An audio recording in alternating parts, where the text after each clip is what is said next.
Hello বন্ধুরা, চলে এসেছি নতুন একটা ব্লগের সাথে। আশা করি তোমরা খুব ভালো আছো, আমিও খুব ভালো আছি। ভিডিও ইন্ট্রো আর থাম্বনেল দেখে বুঝে গেছো ভিডিওটা কি হতে চলেছে।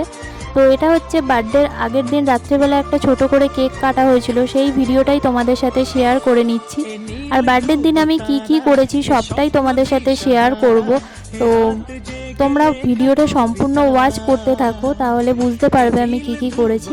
তো সকালবেলা ফার্স্টে ঘুম থেকে উঠে পড়েছি, তারপর স্নান সেরে একটা শাড়ি পরে নিয়েছি। তো মা বললো আজকে একটুখানি শাড়ি পর, তো শাড়ি পরে নিয়েছি। তারপর পুজোর জন্য অপেক্ষা করছি, কারণ মা গোপু সোনাদের জন্য একটুখানি পায়েস বানাচ্ছিল। তো সেই কারণে একটু বসে আমি তোমাদের সাথে ততক্ষণ কথা বলে নিচ্ছিলাম।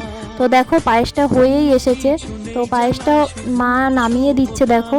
তো একটা বাটি করে ফার্স্টে তুলে দিল গোপু সোনাদের জন্য। তো একটুখানি ঠান্ডা করে নিলাম। তো ঠান্ডা করে নেওয়ার পর ওদেরকে আমি খেতে দিয়েছি দেখো।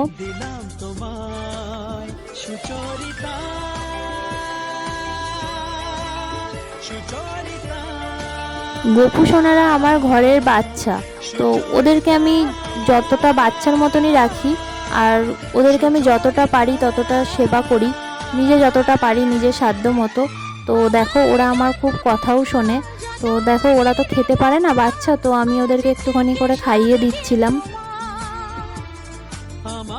আর গোপু সোনা জানো তো, মানে এত তৃপ্তি করে পায়েসটা খেয়েছে। যখন আমরা সেই পায়েসটা প্রসাদটা খাচ্ছি, তখন এতটা সুন্দর সুগন্ধি, কি বলবো তোমাদেরকে। তো তারপরে পুজো সেরে এখানটা একটুখানি বসেছিলাম। তো আমার মা এখনও এসে পৌঁছায়নি, এত বৃষ্টি পড়ছিল।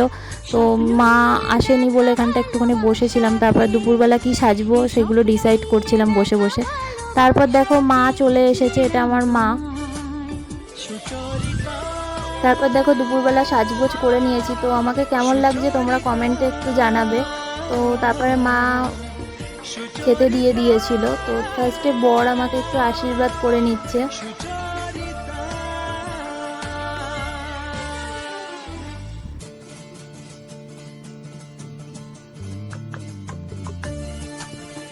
তারপরে শাশুড়ি মা আমাকে আশীর্বাদ করে নিচ্ছে। তো শাশুড়ি মাই পুরো রান্নাটা করেছে একা একাই। তো আগের দিন তোমরা ভিডিওতে দেখেছো যে বাজার, আমি আর মা বাজার করেছি, তো মাই পুরোটা রান্না করেছে। তো এটা হচ্ছে আমার মা আমাকে আশীর্বাদ করছে।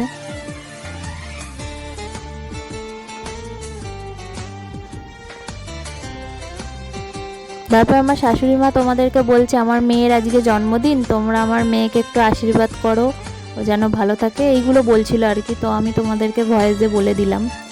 তো দেখো কি রান্না করেছিল।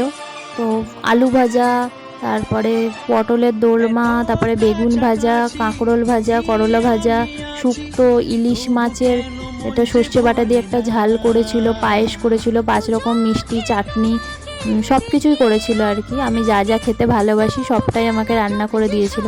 তারপর আমি খেয়ে নিচ্ছি দেখো। আর আমার বর আমার সাথে ইয়ার্কি করছে, মিষ্টিগুলো খাও মিষ্টিগুলো খাও। আমি অতটা মিষ্টি খেতে ভালোবাসি না, তো মোটামুটি বাসি, অতটাও বাসি না, একটু সন্দেশগুলোই খাই, মিষ্টি বেশি খাই না। তো তারপর বিকালবেলা একটুখানি কেক কেটে নেব। তো দেখো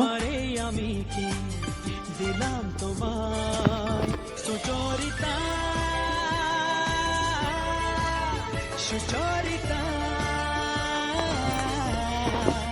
সুচরিতা সুচরিতা এ নীল ধ্রুব তারা, এ স্বপ্ন দিশাহারা, এ রাত জেগে লেখা কবিতা। এ নীল ধ্রুব তারা, এ স্বপ্ন দিশাহারা, এ রাত জেগে লেখা কবিতা। আজ এই শুভ দিনের উপহারে দিলাম তোমার, আজ এই শুভ দিনের উপহারে দিলাম। তো কেক কাটা কমপ্লিট হয়ে গেল, সবাইকে খাইয়ে দিলাম। তো ভিডিওটা যদি ভালো লেগে থাকে তাহলে লাইক কমেন্ট শেয়ার করে দিও, আর চ্যানেলটা সাবস্ক্রাইব করে দিও। তোমরা ভালো থেকো ততক্ষণের জন্য, বাই।